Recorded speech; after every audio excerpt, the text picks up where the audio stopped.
کہتے ہیں جی انجینئر صاحب کہتے ہیں کوئی بزرگ اپنا پیشاب نہیں روک سکتا. یہ کس آیت حدیث میں لکھا ہوا ہے؟ لکھا ہوا ہے. روکو ذرا، صبر کرو. لکھا ہوا ہے. پہلے یہ بتاؤ تمہارا کیا عقیدہ ہے؟ کوئی بزرگ اپنا پیشاب روک سکتا ہے؟ نہیں. تو بس پھر دکھانے کی ضرورت ہی نہیں، اجماع امت ہے اس عقیدے کے اوپر.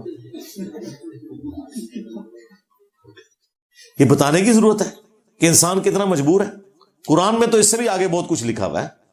اس کے لیے آپ میری ویڈیو دیکھ لیں، شیطانی توحید، شیطانی بابوں کا فتنہ. بھائی جب تم یہ کہو گے نا کہ عبداللہ شاہ غازی نے سمندر روکا ہوا ہے، ہاں پھر اللہ کا بندہ کوئی کہے گا کہ کوئی بزرگ اپنا پیشاب بھی نہیں روک سکتا. جب تمہارے فرسودہ نظریات آئیں گے نا تو یہاں سے بھی جملے اسی لیول کے اٹھیں گے. ہاں کیوں اٹھیں گے؟ اس لیے کہ یہ ہمارے امام کی سنت ہے، خلیفہ راشد سیدنا ابو بکر صدیق رضی اللہ تعالیٰ عنہ. مولا علی کا عقیدہ تو آپ نے سن لیا، ابو بکر کا بھی عقیدہ سنیں. صحیح بخاری میں کم از کم 4 جگہ پہ یہ حدیث ہے. نبی الاسلام کی میت رکھی ہوئی ہے.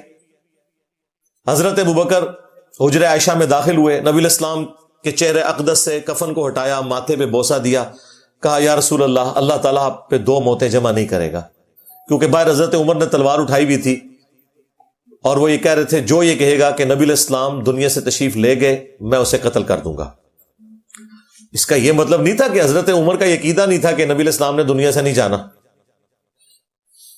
انہیں پتا تھا، لیکن انہوں نے غلط تعویل کر لی کہ نبی الاسلام نے چونکہ وعدہ دیا ہے، بخاری مسلم میں آیا کہ عنقریب رومن اور پرشین امپائرز گر جائیں گی. حضرت عمر یہ سمجھتے تھے نبی الاسلام کی مبارک زندگی میں یہ ہوگا. تو جس طرح حضرت موسیٰ علیہ السلام 40 دن کے لیے کوہ طور پہ چلے گئے اور پھر واپس آ گئے تھے، نبی الاسلام بھی ڈورمنٹ پوزیشن میں گئے، واپس آ جائیں گے اور یہ کام پورا ہوگا. لیکن وہ اللہ کی مرضی تھی خلفائے راشدین کے دور میں پورا ہو، تاکہ بعد میں جو کتے بھونکیں خلفائے راشدین کے اوپر ہم انہیں بتا سکیں کہ هو الذی ارسل رسولہ بالہدی ودین الحق لیظہرہ علی الدین کلہ. وہی اللہ ہے جس نے اپنے محبوب علیہ السلام کو الہدا اور دین حق کے ساتھ مبعوث کیا تاکہ اسے تمام ادیان پر غالب کر دے. تو نبی الاسلام کی دعوت حق کی یہ کمپلیشن اور تکمیل خلفائے راشدین کے دور میں جا کر ہو، تاکہ پتہ چلے کہ خلفائے راشدین کے پیچھے اللہ ہے. تو یہ چیز اللہ تعالیٰ نے انشور کی کہ نبی الاسلام کی دعوت حق کا جو پیک ہے وہ خلفائے راشدین کے دور میں آئے. بہرحال حضرت ابو بکر رضی اللہ تعالیٰ عنہ نے باہر نکل کر مسجد نبوی میں خطبہ دیا اور کہا کہ لوگوں عمر کو اس کے حال پہ چھوڑ دو. تو لوگ حضرت عمر کی طرف سے ہٹ کے حضرت ابو بکر کی طرف متوجہ ہوئے. ظاہر ہے وہ بڑی پرسنالٹی تھے.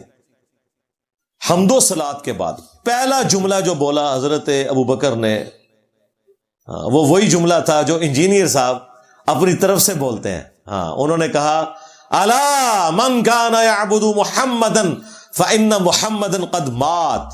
آگاہ ہو جاؤ، جو بھی تم میں محمد کی عبادت کرتا تھا جان لے محمد مر چکے. ومن یعبد اللہ، اور جو کوئی اللہ کی عبادت کرتا تھا وہ جان لے فإن اللہ حی لا یموت، کہ بے شک اللہ تعالیٰ زندہ ہے، اسے کبھی موت نہیں آئے گی. کسی نے نہیں پوچھا کہ حضرت یہ کس آیت اور حدیث میں لکھا ہے کہ جو محمد کی عبادت کرتا تھا جان لے محمد مر چکے. آپ نے تو مرنے کا لفظ استعمال کیا، وصال شریف بھی نہیں استعمال کیا، وفات شریف بھی استعمال نہیں کیا. اس کے بعد قرآن کی آیت پڑھی، اس آیت میں بھی یہ نہیں لکھا ہوا تھا، لیکن اس آیت کی تشریح کی.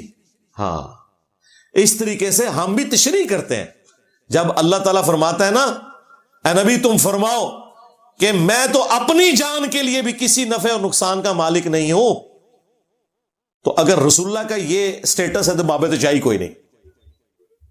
تو نفع نقصان میں جتنی بھی چیزیں آتی ہیں نا ان سب کی سب چیزوں کا مالک اللہ ہے. وہ کسی پیغمبر کا، کسی فرشتے کا، کسی بزرگ کا اختیار نہیں ہے. نفع میں کیا آتا ہے؟ سانس، کھانا پینا، زندگی. اور نقصان میں پیشاب کا بند ہو جانا، سانس کا رک جانا. تو یہ ہر چیز اللہ تعالیٰ کے اختیار میں. ہر نفع ہر نقصان کا مالک اللہ ہے. حضرت ابوبکر نے فرضی جملہ بولا. کیا صحابہ کرام میں کوئی عبادت کرتا تھا؟ انہوں نے تو 295C لگوا دینی تھی کہ جی تو نے صحابہ کے اوپر شرک کا فتویٰ لگا دیا، ہم میں سے تو کوئی رسول اللہ کی عبادت نہیں کرتا تھا، کوئی صحابی بھی نہیں کھڑا ہوا۔ انہیں پتا تھا کہ حضرت ابوبکر توحید کو اسٹیبلش کر رہے ہیں، یہ موقع ہے اور یہ رسول اللہ کی کامیابی ہے کہ نبی علیہ السلام کی میت کے اوپر نعتیں نہیں پڑھی جا رہی، توحید کا خطبہ ہو رہا ہے۔ میں نے کہا تھا بریلویو تمہارے مولوی یہ خطبہ ہی نہیں بیان کر سکتے، صرف صدیق اکبر کانفرنس کر سکتے ہیں، ہاں ابوبکر صدیق کا خطبہ نہیں بیان کر سکتے۔ اس کے بعد پھر انہوں نے آیت پڑھی، وما محمد الا رسول قد خلت من قبلہ رسل، محمد تو نہیں مگر ایک رسول، اور ان سے پہلے بھی اور رسول ہو گزرے ہیں۔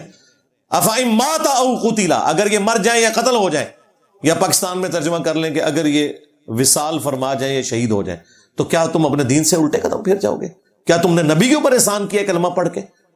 یہ تو اللہ کا احسان ہے کہ نبی کے ذریعے تمہیں ایمان کی دولت دی، تو کیا رسول اللہ دنیا سے چلے جائیں گے تو دین چھوڑ دو گے؟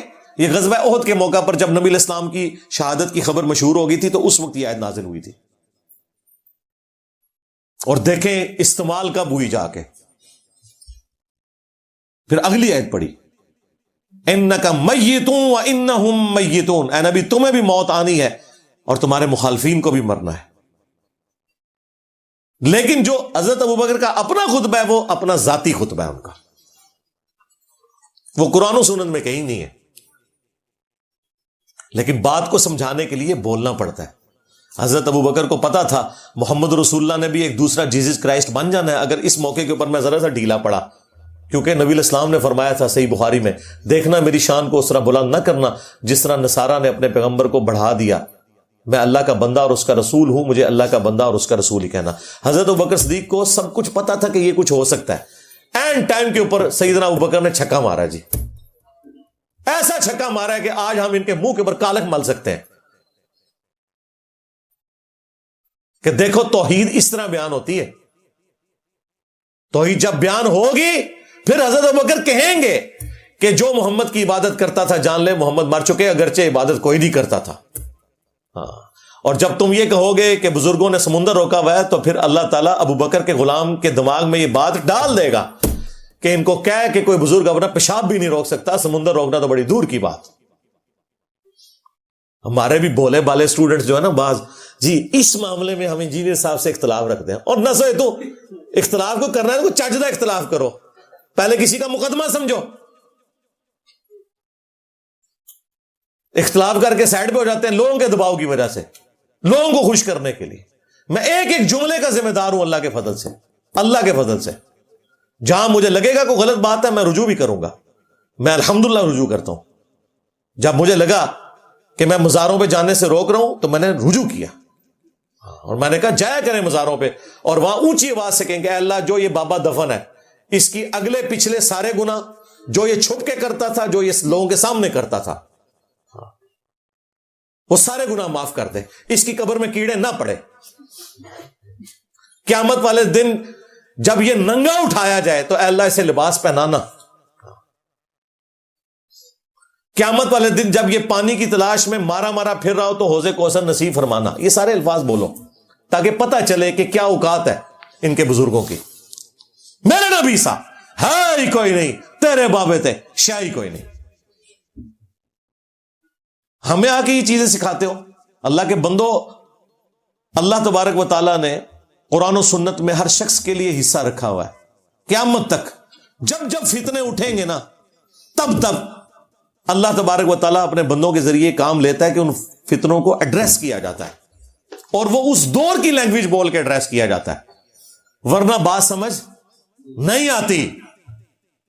آج کے تو ہمارے میجورٹی پرابلمز وہ ہیں جو آپ کو امت کے مفسرین نے بھی ایڈریس کیے ہوئے نظر نہیں آئیں۔ مثلا اگر آپ سے میں کہوں کہ ابن کثیر نے کہیں علم غیب کا مسئلہ، حاضر و ناظر کا مسئلہ ایڈریس کیا ہوا ہے، استعانت کا مسئلہ۔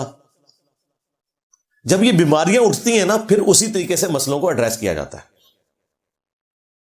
کہتے نہیں خلافت و ملوکیت کہاں سے آگئی؟ بھائی جب محمود احمد عباسی ناسبی یہ کتاب لکھے گا خلافت معاویہ و یزید اور دفاع کرے گا بنو امیہ کا جھوٹا، تو مودودی صاحب کو اللہ تعالیٰ اٹھائے گا کہ وہ خلافت و ملوکیت لکھے۔ مودودی صاحب نے جواب میں کتاب لکھی ہے، گند تمہارے بزرگ کریں، اہل بیت کے ساتھ دشمنی تمہارے بزرگ کریں تو اللہ تعالیٰ اپنے بندوں کے ذریعے اہل بیت کا دفاع بھی کرواتا ہے. جب وہابی قرآن و سنت کے نام کے اوپر دھوکہ دیں گے تو جناب 2812 بھی آ جائے گی باہر مارکیٹ میں. یہ بخاری میں پہلے کی موجود تھی، لیکن ضرورت جس وقت پڑی، جس طرح کہ وہ آیت پہلے سے موجود تھی قرآن میں، وما محمد الا رسول، لیکن نکلی کس وقت؟ حضور کی میت کے اوپر ضرورت پڑ گئی نا. تو یہ 2812 تقتلہ الفئۃ الباغیہ، افسوس اے عمار تجھے ایک باغی جماعت قتل کرے گی، تو انہیں اللہ اور جنت کی طرف بلائے گا، وہ جماعت جہنم کی طرف بلائے گی. تو جب مولا علی کے دشمن پیدا ہوں گے تو پھر کوئی اللہ تعالیٰ مولا علی کا غلام پیدا کرے گا جو دفاع میں وہ ساری حدیثیں نکال کے سامنے رکھے گا. 5B ریسرچ پیپر کہاں سے آ گیا جی؟ ادھر سے آیا ہے. ہاں، تو وقت کے ساتھ ساتھ ضرورت پڑتی ہے تو ان ایشوز کو ایڈریس کرنے کے لیے اسی طرح کے دلائل کی ضرورت پڑتی ہے.